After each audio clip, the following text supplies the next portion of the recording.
হ্যাঁ, রান্না হয়ে গেছে। না না, আমারই আর কই হলো, এই তো সবজি কাটছি সবে।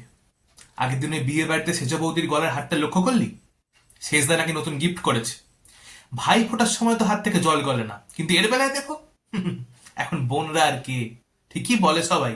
বিয়ের পর সব বউই আপন হয়ে যায়, বোনেরা সব পর হয়ে যায়। আমরা যত দাদা দাদা করি, দাদার আমাদের আপন নেই রে। এই শীতকালে চুল শোকানোটা হচ্ছে সব থেকে বড় কাজ। মানে রোদটাও ঠিকঠাক ভাবে ওঠে না, আর একটু যে ছাদে গিয়ে বসবো তারও উপায় নেই, মাথা যন্ত্রণা শুরু হয়ে যাবে। সবেতেই জ্বালা। সেদিন বড়দাকে ফোন করে বললাম যে বড়দা, শীতকাল পড়েছে, 25 তারিখে সব ভাই বোনরা মিলে একটু পিকনিক করি। কি বললো জানিস? বললো, না রে, ওই দিন তোর বৌদির বাপের বাড়িতে অলরেডি পিকনিক ঠিক হয়ে আছে, তাই আমাদের হবে না।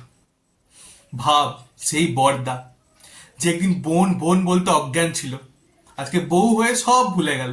এখন আর বোনেদের ইচ্ছার কোনো দাম নেই ওর কাছে। তোর পরের বাবা সবকিছুতে একটু বেশি বাড়াবাড়ি।